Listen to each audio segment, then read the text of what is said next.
Respeito à autonomia dos governadores e prefeitos. Muitas medidas, de forma restritiva ou não, são de responsabilidade exclusiva dos mesmos.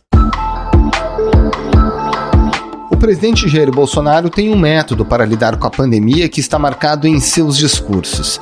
Seja em pronunciamento em cadeia de rádio e TV, como você acaba de ouvir, ou em entrevistas, o raciocínio sempre é o mesmo. O ônus das medidas de isolamento social, que já estão sendo relaxadas, cabe a governadores e prefeitos por força de decisão do Supremo Tribunal Federal. O Supremo Tribunal Federal decidiu que os governadores e prefeitos que são responsáveis por essa política, inclusive isolamento. Agora está vindo um maior desemprego enorme aí, enorme, informais e pessoal formal também. Não quero botar no meu colo. Em 8 de junho, pelo Twitter, o presidente foi além. Disse que, por decisão do STF, as ações de combate à pandemia ficaram sob total responsabilidade dos governadores e prefeitos. Mas não é bem assim. Cabe ao governo federal, por exemplo, articular ações, buscar acordos. Nos últimos meses, a gente ouviu aqui representantes de prefeitos e governadores. Perguntou, por exemplo, ao presidente do Colegiado de Secretários Municipais da Saúde, Willames Freire, no dia 30 de abril, como ocorria o diálogo com o Ministério da Saúde, na ocasião sob o comando do médico Nelson Teich, para enfrentar a crise e tratar, por exemplo, das medidas de isolamento. O próprio Ministério não apresentou nada de concreto para nós ainda. Cada estado tem que ter o seu planejamento, cada estado tem as suas diretrizes com relação ao relaxamento do isolamento. E para isso também nós precisamos ter um direcionamento nacional. E é isso que a gente tem pedido ao Ministério, que nós pudéssemos ter uma linha nacional de orientação com relação ao isolamento. E no dia 8 de junho, foi a vez do representante do Colegiado de Secretarias Estaduais da Educação, Cláudio Furtado, explicar como o MEC atua para orientar a reabertura de escolas. Certo? Então não houve nenhuma conversa com o Ministério da Saúde, nem com o MEC, a respeito de um protocolo comum de volta. Essa falta de articulação fica evidente em um estudo que foi produzido por quase 30 alunos e ex-alunos da FGV, chamado Mapa Covid-19, que detalhou como a União, os estados e os municípios atuam frente à pandemia.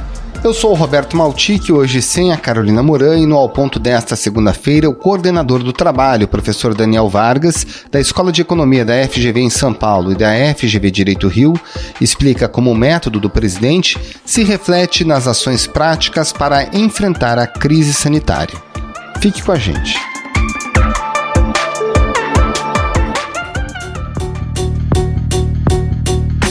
Professor Daniel Vargas, para a gente começar, qual deveria ser o papel do governo federal em lidar com situações, cenários completamente diferentes nos estados na resposta à Covid-19?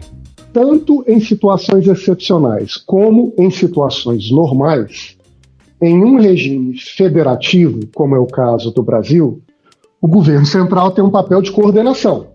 Ele é uma espécie de núcleo dinamizador do sistema, que estabelece metas nacionais, tem um sistema nacional de avaliação, apoia os estados com financiamento e, ao fazer isso, ele cria uma espécie de correia de transmissão entre o centro e a ponta para acelerar, para dinamizar todo o processo de enfrentamento, solução de problemas, em geral, que dirá em um caso como esse que nós estamos vivendo, excepcional. Neste 20 de junho de 2020, as famílias de mais de 50 mil brasileiros estão enlutadas. Os mortos por coronavírus no nosso país somam 50.058, segundo o consórcio de veículos de imprensa. Mais de 1 milhão já se infectaram. Então, em casos de urgência, em crises, e isso é normal numa empresa, em qualquer organização, e por que não dizer em um estado, a tendência é que o poder central assuma um quantum de responsabilidades maior para coordenar um sistema que está sobrecarregado, que está sendo testado. No Brasil, aconteceu o inverso. E o que nós percebemos no Brasil durante a pandemia foi uma descentralização de competências e responsabilidades, e cada estado e cada município foi um pouco convidado a enfrentar o seu martírio por conta própria. Então, em linhas gerais, o que a gente esperaria do governo brasileiro, em particular do Ministério da Saúde, seria um papel mais central de orquestrar esse regime, essa rede que é o federalismo no país.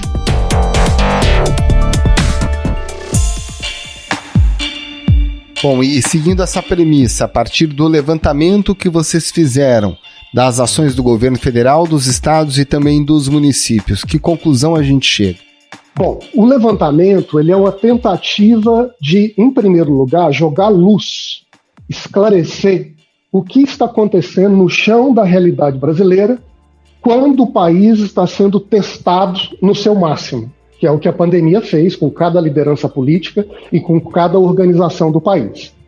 E a primeira conclusão que essa análise compreensiva que nós fizemos de todos os estados e regiões do Brasil revela é que o Brasil se transformou em uma espécie de fábrica de produção normativa e de políticas públicas. Então, todos os legislativos, todos os executivos, todos os judiciários, em todos os cantos do Brasil, em vez de, na verdade, desacelerarem, porque a gente esperaria, talvez, que a dificuldade de comunicação, as coisas fechando, que essas instituições refluíssem, o que a gente viu foi o contrário. Elas avançaram com muito mais energia e isso acabou produzindo no país uma enchente, digamos assim, de novas experiências institucionais, novas regras, novos padrões, novas políticas públicas e, em grande medida, essas políticas públicas são diferentes. Então, ao contrário de que muitas vezes as pessoas imaginam ou pensam, o que nós vemos no Brasil nesse momento é o aprofundamento da diversidade nas maneiras de enfrentar e combater o coronavírus em cada parte do Brasil. A Assembleia Legislativa de Minas aprovou hoje um projeto de lei que determina que profissionais da saúde e da segurança pública passem por teste do coronavírus a cada 15 dias. O natural seria esperar que o governo federal, ao assumir o protagonismo que lhe competiria numa situação de crise, que ele fixasse com mais clareza quais são as prioridades, como cada parte do país deve se orquestrar, como o financiamento se dará, que tipo de apoio o governo federal, justamente por olhar o país como um todo, pode facilitar ou apoiar, e ao fazer isso, servir não só como uma retaguarda, mas como uma espécie de lubrificante das engrenagens do federalismo, para o país inteiro avançar. Sem a presença e esse protagonismo do governo federal, cada parte do país foi, do dia para a noite, desafiada a pensar no problema como um todo, como se fosse seu. E é natural que algumas dessas unidades da federação não estejam ou não estavam preparadas para lidar com um problema dessa monta. E aí surgem vários dos problemas que nós estamos acompanhando e vendo por aí. Professor, na prática, como é que a gente consegue visualizar essa falta de coordenação, de estruturação de medidas que poderiam, digamos, facilitar a vida dos estados? Veja que um dos instrumentos centrais da organização de qualquer aparato do Estado é o regime de compras, que a gente chama no direito de licitação. Então, a licitação cria uma espécie de itinerário do gasto público, que tem, entre outras atribuições, o papel de controlar esse gasto para evitar desvios. Então, o controle do gasto se dá no próprio processo de compras, ou seja, tem um edital, tem um prazo, tem um processo de competição aberto, tem critérios pré-estabelecidos que vão orientar essa compra, e isso pauta os gastos tradicionais do Estado brasileiro.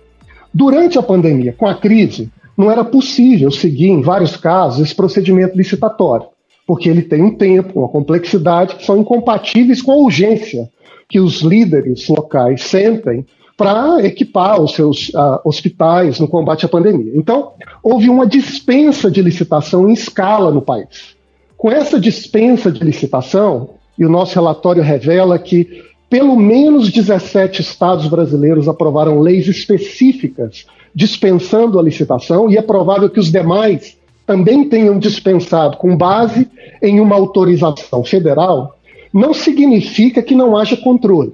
Não significa que o Estado pode sair comprando o que bem entender. Significa que esse controle ele será diferido. e será realizado após a compra pelos órgãos de fiscalização competentes, a começar pelos tribunais de contas dos estados e também pelo Ministério Público. Então, respondendo à sua pergunta, algumas dessas dispensas de licitação começam a ser escrutinadas, avaliadas neste momento. E não é coincidência que neste momento também começam a surgir escândalos, acusações de mau gastos, de desvios. E o estado do Rio ultrapassou hoje a marca de 8 mil mortos por Covid-19. São mais de 86 mil pessoas com a doença. E nesse cenário trágico, a polícia fez hoje novas prisões por causa do desvio de dinheiro público na compra de respiradores. Então, na prática, o que pode acontecer no Brasil é uma onda de investigações lideradas seja pelos organismos de controle como o Tribunal de Contas ou pelo Ministério Público e que eventualmente gere uma série de questionamentos judiciais. É razoável afirmar que a gente poderia economizar dinheiro no enfrentamento da pandemia se houvesse uma coordenação do governo federal junto a estados e municípios? Olha, em linhas gerais, sempre que há uma escala e um escopo na aquisição de bens, a tendência é que você consiga comprar mais por um preço menor. Então é natural que, se há um processo de compra centralizado, essa compra ela tende a obter o bem por um preço menor. Então a minha resposta a você, em linhas gerais, seria sim. Se o governo federal houvesse, desde o início, em vez de gastar uma energia no debate filosófico da premissa, se o vírus é mortal, se é grave, se é uma gripezinha ou não é, se ele tivesse entrado de cabeça na organização de como o país se prepararia para enfrentar a guerra, e a partir daí criado um sistema de compras nacional, liderado uma negociação com a China e, quem sabe, facilitado essa compra de equipamentos no início, em vez de deixar cada estado buscar uma negociação naturalmente numa posição mais frágil, é possível, ou é provável, que o Brasil tivesse enfrentado menos problemas do que enfrentou e também que alguns desses gastos que nós tivemos fossem economizados. Então a minha resposta a essa sua pergunta é sim. Porém, eu gosto sempre de fazer um alerta. É muito diferente avaliar o sucesso, o fracasso de uma ação governamental em condições normais de temperatura e pressão e avaliar esse mesmo comportamento em momentos excepcionais como esse. Então, nós estamos lidando com um problema, e não é só nós no Brasil, é o mundo inteiro, que ninguém conseguiria imaginar há 1 ou 2 anos atrás, ou talvez que a maior parte das pessoas não pudessem imaginar. Quem sabe os especialistas mais aprofundados no tema tivessem uma visão sobre isso, mas a maior parte do mundo não tinha. Então, para lidar com esses problemas absolutamente excepcionais, há uma série de dificuldades que também testam os limites de governos. E isso vale para o governo central como vale para os estados.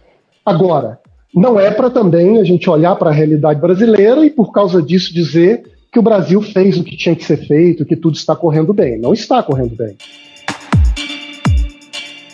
O consórcio Nordeste, que reúne os governos dos 9 estados da região, tem um comitê científico para guiar as decisões do combate à Covid-19. Esse comitê é coordenado por um dos nomes mais influentes da ciência no país, o neurocientista Miguel Nicoleles. E aí a gente também pode tirar conclusões mais positivas, né, dessa falta de ação do governo federal. Por exemplo, foram criados consórcios entre estados ou entre capitais. A gente pode falar, por exemplo, do consórcio do Nordeste, que dá aos estados informações epidemiológicas, que também sustentam ações relacionadas à educação.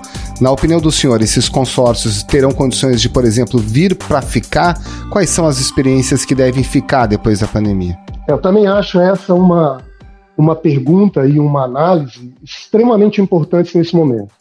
Eu faria só um complemento, Roberto.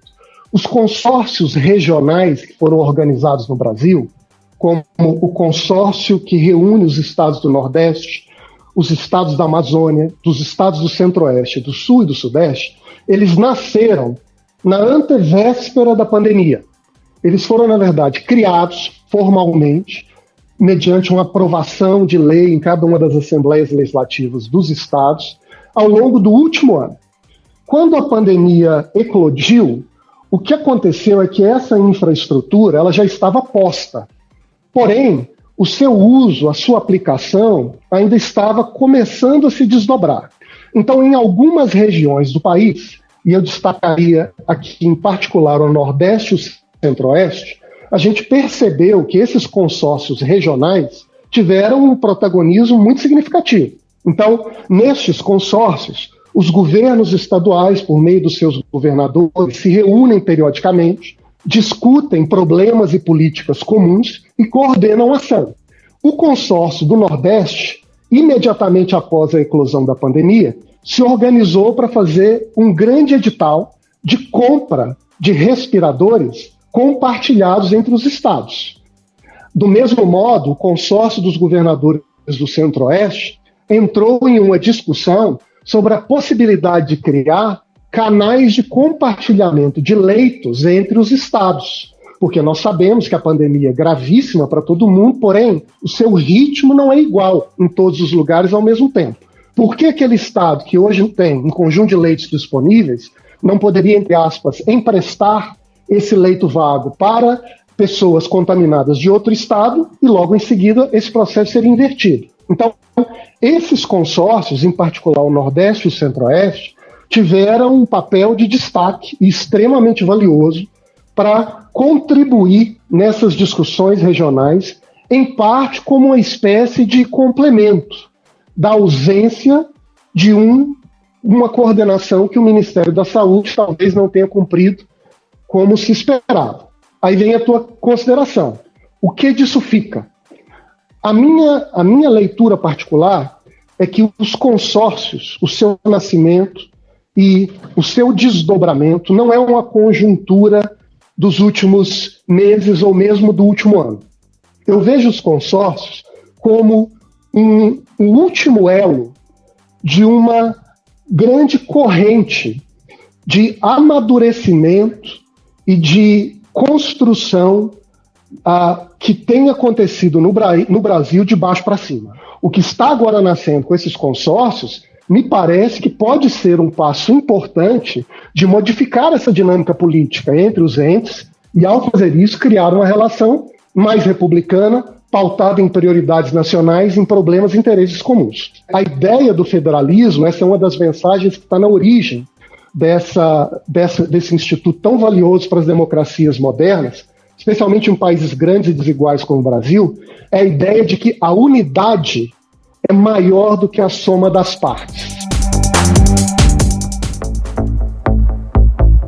Professor, para a gente encerrar, no estudo dos estados, o que a gente viu de mais comum de políticas públicas que foram adotadas e o que realmente mudou muito de lugar para lugar? Um aspecto que foi extremamente comum e me parece uma particularidade da maneira como o Brasil tem enfrentado a pandemia é o protagonismo que o judiciário já tem exercido neste momento, não só no controle das decisões tomadas, mas de alguma maneira na própria gestão da pandemia. Então nós assistimos pelo Brasil um conjunto de ações judiciais de grande relevância, algumas delas determinando o lockdown, como aconteceu no Maranhão. A Justiça determinou nesta terça-feira que a região metropolitana vai ter pela frente mais 3 dias de lockdown além do previsto. Outras determinando a abertura e, portanto, o fim do lockdown, como aconteceu no Distrito Federal. Sem falar em uma outra série de decisões, de medidas que foram tomadas pela Justiça, muitas vezes provocada pelas defensorias públicas, pelo Ministério Público ou por sindicatos em ações particulares. E isso faz com que o Judiciário, nessa pandemia no Brasil, ele seja um ator central na organização do próprio sistema de combate à crise. Essa é uma particularidade, é algo que me parece ímpar na realidade brasileira. Eu desconheço qualquer outro país do mundo em que o judiciário tenha tido o protagonismo que o judiciário brasileiro tem inclusive durante a crise, e eu também chamaria atenção para um outro aspecto comum entre vários estados, que é a dispensa de licitação. Eu já me referi a ela, mas basicamente a vasta maioria dos estados, eles optaram por construir, digamos assim, um regime acelerado de compras para conseguir lidar com a pandemia e os seus efeitos gravosos. De diferença, eu chamaria atenção para o transporte. Então, o que nós percebemos é que houve maneiras de reger o transporte nos estados diferentes. Em linhas gerais, a maioria dos estados adotaram alguma forma de restrição à comunicação, ou seja, fecharam rodovias ou estabeleceram barreiras para medir temperaturas, controlar o fluxo. Porém, a maneira como cada estado fez esse gerenciamento logístico foi muito diferente. E, portanto, houve situações em que os estados, de fato, bloquearam a comunicação e praticamente impediram a passagem de qualquer produto ou pessoa, salvo aqueles que estavam trabalhando no combate à pandemia ou de produtos essenciais. Mas houve outros casos com critérios mais ou menos flexíveis, em que os estados, portanto, estabeleceram, digamos assim, padrões diferentes conforme a crise. E um último aspecto que eu destacaria, que não foi algo comum, porém eu acho que é especialmente interessante em alguns estados, como São Paulo, Rio Grande do Sul, entre outros, foi a criação de padrões variados de liberdade, digamos assim. Ou seja, nós dividimos o território conforme o nível de risco de contágio ou de sobrecarga do sistema e estabelecemos critérios de liberdade de organização comercial, de fluxo de pessoas variados, conforme o grau de severidade da doença naquela região. O governador Eduardo Leite apresentou há pouco o modelo de distanciamento social controlado. A partir de segunda-feira, o Rio Grande do Sul passa a ser dividido em 20 regiões, conforme o avanço do coronavírus e a oferta de leitos nos hospitais. E ao fazer isso, essas unidades da federação estabelecem uma espécie de sistema dinâmico. E também, ao fazer isso, convida a população a participar do processo de governança de gestão. A mensagem é a seguinte: olha, nós hoje estamos nesse nível intermediário. Se vocês colaborarem, o nosso número de contaminados tende a cair, nós vamos desocupar a nossa capacidade instalada e, portanto, nós vamos migrar essa região para um nível do regime em que nós temos mais liberdade de locomoção, os comércios vão poder funcionar com mais liberdade, todos vão se beneficiar com isso. Então, essa gestão dinâmica e inteligente, que foi muito claramente implantada no Rio Grande do Sul, em São Paulo, é um aspecto ímpar e que me parece muito interessante do que tem sido experimentado no Brasil nesses últimos meses. Professor Daniel Vargas, muito obrigado pela sua participação aqui no Ao Ponto. Uma ótima semana. Obrigado, Roberto. Eu só queria destacar, por fim, se me permite, que esse é um projeto feito por em torno de 30 pesquisadores, entre alunos e ex-alunos da Fundação Getúlio Vargas, e, portanto, eu sou o coordenador desse grupo e falo em nome dele, mas tem uma série de pessoas que tiveram uma contribuição decisiva. Muito obrigado.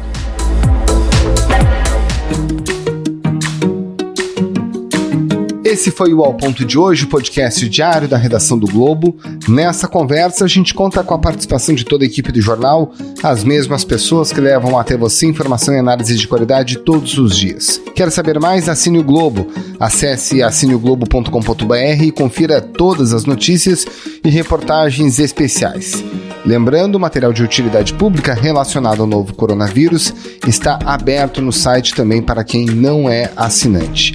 A edição é do João Guilherme Lacerda. Tchau!